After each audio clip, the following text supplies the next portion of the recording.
The emergency alarm screamed through the cargo bay of the Varath's Claw, and Captain Rilnox felt his 3 stomachs simultaneously drop into his lower abdomen. He'd heard that particular pitch before, the one reserved for catastrophic security breaches, hull fractures, or, Emperor forbid, diplomatic incidents that could start interstellar wars.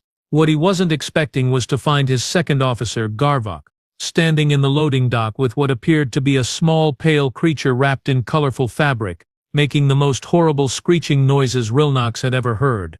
Garvok, Rilnox said slowly, his mandibles clicking in that special way that meant someone was about to get shoved out an airlock. Please tell me that is not what I think it is.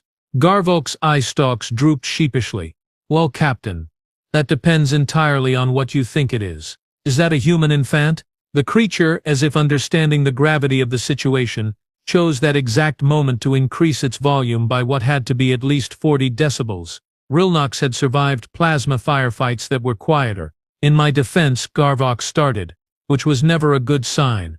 I thought it was a Bulvaxian grub. They were selling it at the station market. Said it was exotic livestock. How was I supposed to know humans look like that when they're small? Rilnox stared at his officer with the kind of expression usually reserved for watching someone try to drink molten metal. You bought a creature without scanning it from a black market vendor and brought it onto Mad Ship. The price was really good, Garvok offered weakly. The infant, apparently displeased with being discussed like cargo, began what Rilnox could only describe as a tactical screaming campaign. Its tiny face turned an alarming shade of red, which according to his limited knowledge of human biology, probably meant it was either dying or extremely angry. Possibly both. Do you have any idea at all, what humans do when you take their offspring? Rilnox hissed, pulling up his communicator with trembling claws. They declared war on the Krell Dominion for 300 cycles because one of their colonists got kidnapped. The Krell had a fleet of 10,000 ships. You know how many the Krell have now? How many? Garvok whispered. 12. Because the humans turned everything else into scrap metal and pretty explosions. The cargo bay doors suddenly hissed open, and Mira, the ship's medical officer, rushed in with her scanner already whirring. She took one look at the screaming bundle in Garvok's arms, and her face went through several colors that Rilnox was pretty sure weren't biologically possible for her species. Oh no. Oh no no no no no, she muttered, her scanner confirming what they all feared. Human, female. Approximately 8 months old, healthy, terrified, and absolutely going to be the death of us all. Can we just, I don't know, put it back? Garvok suggested desperately. Put it back? Rilnox would have laughed if he wasn't busy planning his own funeral. Where exactly do you propose we put back a human child? Do you remember where you bought it? Non-Station 47, Dock 9, or was it 19? Rilnox made a sound somewhere between a growl and a whimper. You don't even remember which dock. Do you understand what you've done? Humans have this thing, this terrifying biological imperative they call parental instinct. When you threaten their young, they don't negotiate, they don't bargain, they just turn everything within a 5-parsec radius into a debris field. The child, Liza, none appreciating the existential crisis it was causing, began to cry even harder. Mira carefully took the infant from Garvok's incompetent grip, making soft cooing sounds that did absolutely nothing to calm the tiny terror. We need to contact human authorities immediately, Mira said, rocking the baby with surprising gentleness for someone who was clearly panicking. Every second we delay makes this worse. Worse? How could this possibly get worse? Rilnox shouted. As if the universe itself wanted to answer his question. The ship's communication array lit up with an incoming transmission. The identifier made Rilnox's blood freeze in his veins. Terran Defense Coalition Priority Alpha. It got worse, Garvok whispered. Rilnox accepted the transmission with a claw that wouldn't stop shaking. The holographic display materialized into the face of a human woman, her features arranged in that particular expression humans wore when they were being very, very polite before they started shooting. This is Commander Patricia Wells of the TDC Battlecruiser Resolve, the human said, her voice calm in a way that promised future violence. We have reason to believe you may have accidentally acquired human property from Station 47. We'd very much like to discuss the immediate return of said property. Do you copy? Accidentally acquired.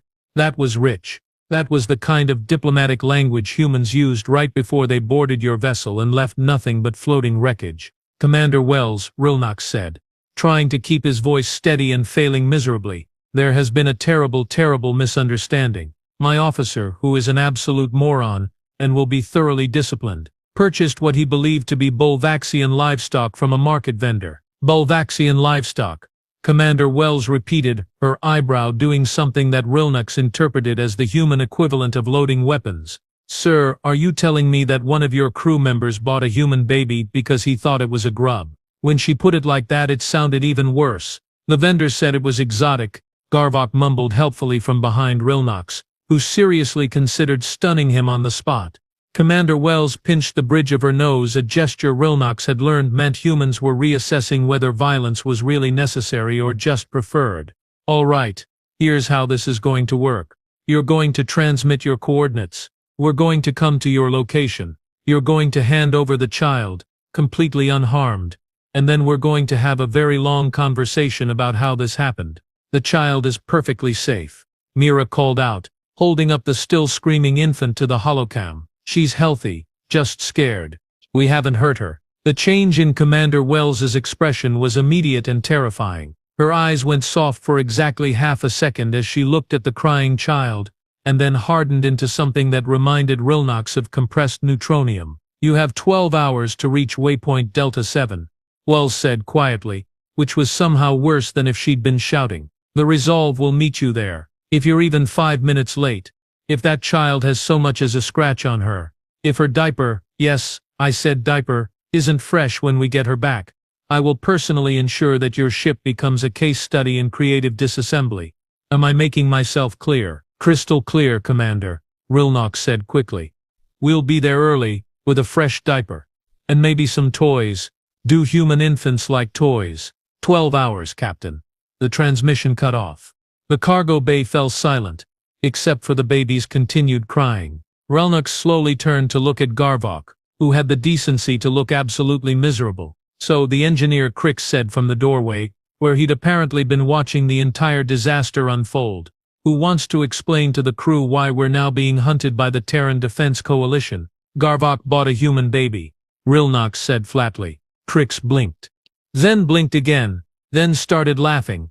The kind of hysterical laughter that meant someone's brain had finally given up trying to process reality. We are all going to die. Crix wheezed between laughs. We are all going to die, because Garvok can't tell the difference between a grub and a human child.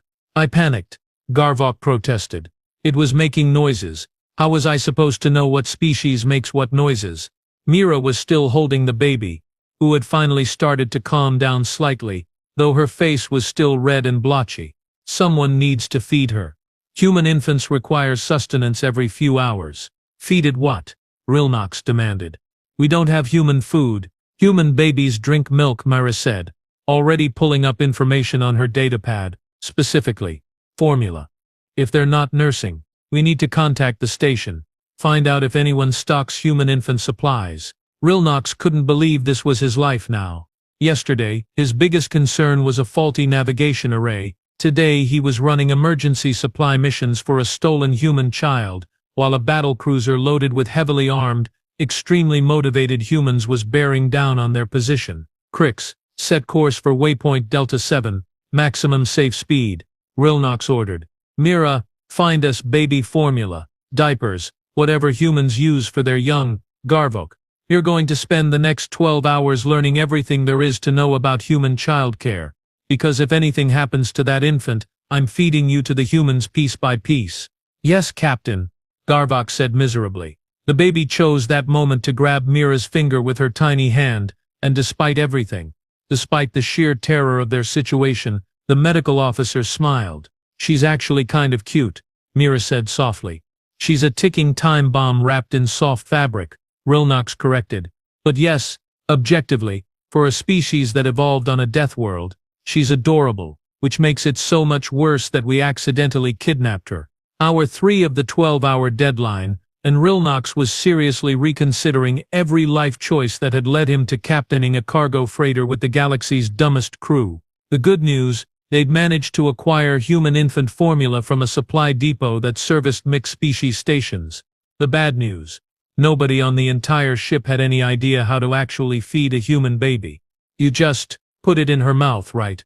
Garvok asked, holding the bottle like it might explode. If you drown a human child, because you're too stupid to follow basic feeding protocols, the humans won't need to kill us. Rilnox snapped. We'll already be dead from the sheer cosmic irony.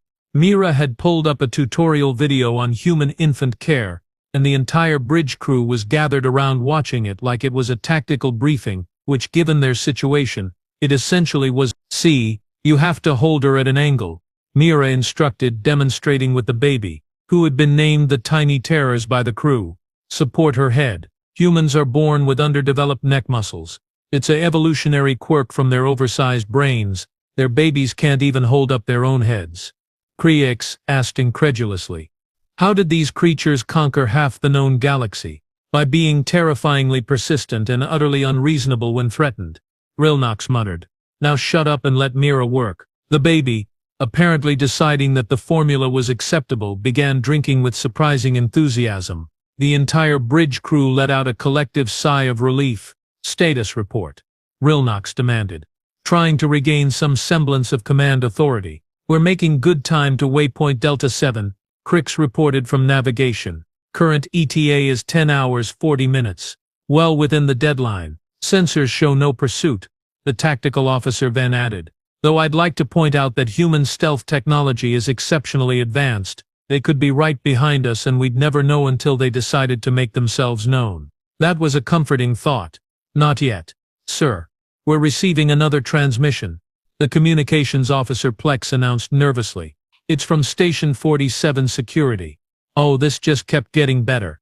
Rilnox accepted the call, and the holographic projection showed a frustrated-looking Zentharai officer with the kind of expression that suggested he'd been having a very long, very bad day. Captain Rilnox of the Varath's Claw, the officer asked tiredly.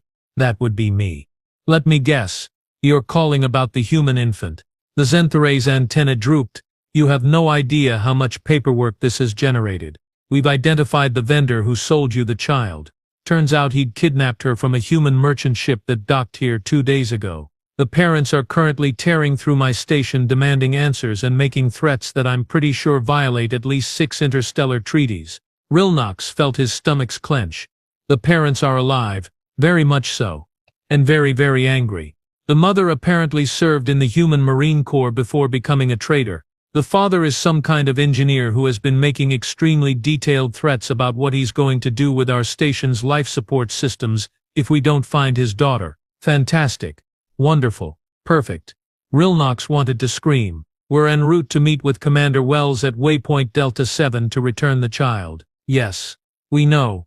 Commander Wells was very thorough in explaining the situation to us. I'm forwarding you the parents' contact information. I strongly suggest you speak with them before the handoff. It might prevent them from doing something. Regrettable when you arrive. The transmission ended, and Rilnox stared at the contact file like it was a live explosive, which in a sense it was. You're going to call them, right? Mira asked, gently burping the baby with practiced ease that she'd somehow developed in the last 3 hours. Miss not to pull the heavily armed, highly trained, extremely motivated human parents whose child was stolen and tell them that we're the idiots currently in possession of said child. Rilnox repeated. Does that sound like a good idea to you? Better than surprising them, Mira suggested. She had a point. A terrible anxiety-inducing, stomach-churning point. Rilnox activated the communication channel with trembling claws. The connection took approximately 3 seconds, which suggested the humans had been waiting by their communicator with the intensity of predators watching prey. The holographic display materialized 2 human faces. The woman had short, dark hair, intense green eyes and the kind of controlled fury that promised violence if the wrong words were spoken. The man had slightly longer brown hair, worry lines around his eyes, and was gripping the edge of his console hard enough that Rilnox could see his knuckles turning white. You have my daughter, the woman said without preamble. Not a question. A statement of fact. Yes, ma'am. Rilnox said, deciding that military courtesy was probably his best survival strategy. I want to make it absolutely clear that this was a terrible accident. My officer purchased her from a black market vendor who claimed she was Bulvaxian livestock. The man made a sound somewhere between a laugh and a sob. Someone sold our baby as livestock. Your officer is either blind or catastrophically stupid, the woman added, her voice sharp enough to cut hull plating. Both, probably, Rilnox admitted. He's being disciplined, extensively, possibly permanently. Is she okay? The father asked, leaning forward desperately. Is Emma hurt? Is she eating? Is she scared? Emma, the tiny terror, had a name that somehow made everything worse. Mira, show them, Rilnox ordered quietly. The medical officer turned the holocam to show the baby, who had finished her bottle and was currently making soft cooing sounds while gripping Mira's finger. The change in the parents' expressions was immediate and profound. The mother's controlled fury cracked, tears streaming down her face. The father covered his mouth with his hand, his entire body shaking. She's safe, Mira said gently. Healthy. We've been feeding her, keeping her clean, making sure she's comfortable. I promise you, we haven't hurt her. We're taking very good care of her until we can get her back to you. You're the ship's medical officer? The mother asked, her voice rough. Yes, ma'am. My name is Mira. I've been monitoring her vital signs constantly. She's perfectly healthy, just scared and missing her parents. The father was openly crying now. We were docked at Station 47 for a routine cargo pickup. I turned my back for 5 minutes. 5 minutes. Some bastard smashed our ship's window and grabbed her from her crib. We've been hunting for her for 2 days, the mother added, wiping her eyes roughly. When we got the alert that a cargo ship had her, I wanted to commandeer a fighter and come get her myself. Commander Wells convinced us that a diplomatic approach was better, the father said. But if anything had happened to Emma, there wouldn't be enough of your ship left to recycle. Completely understandable, Rilnox said quickly. If it helps, we're absolutely terrified and have been treating this situation with the seriousness it deserves. The mother actually smiled slightly at that. Good, you should be terrified. Do you have children, Captain? 3 offspring, Rilnox admitted. Which is why I understand exactly how you're feeling and why I've been having a continuous panic attack for the last 3 hours. Then you understand why we need her back. The father said softly. She's everything to us. We're meeting Commander Wells at waypoint Delta 7 in. Rilnox checked the chronometer. 9 hours and 53 minutes. We will be early. Emma will be clean, fed and safe. You have my word as a father. The woman studied him for a long moment, then nodded slowly. All right, Captain. We'll be on the Resolve when you arrive.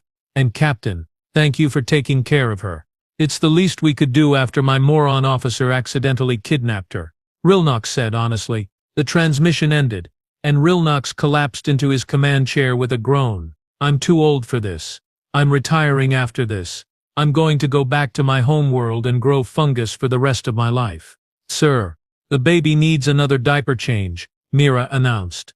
Garvok, Rilnox bellowed.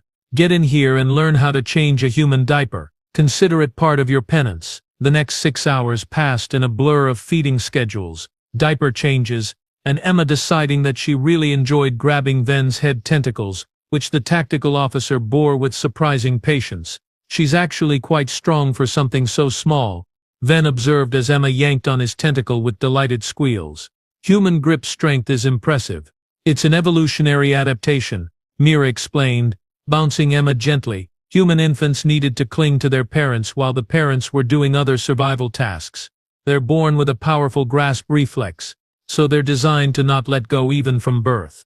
Crix said. That explains so much about human military tactics. Hour 11 arrived, and the Varath's claw dropped out of faster-than-light travel at waypoint Delta 7. The TDC Battlecruiser Resolve was already waiting, and it was absolutely massive.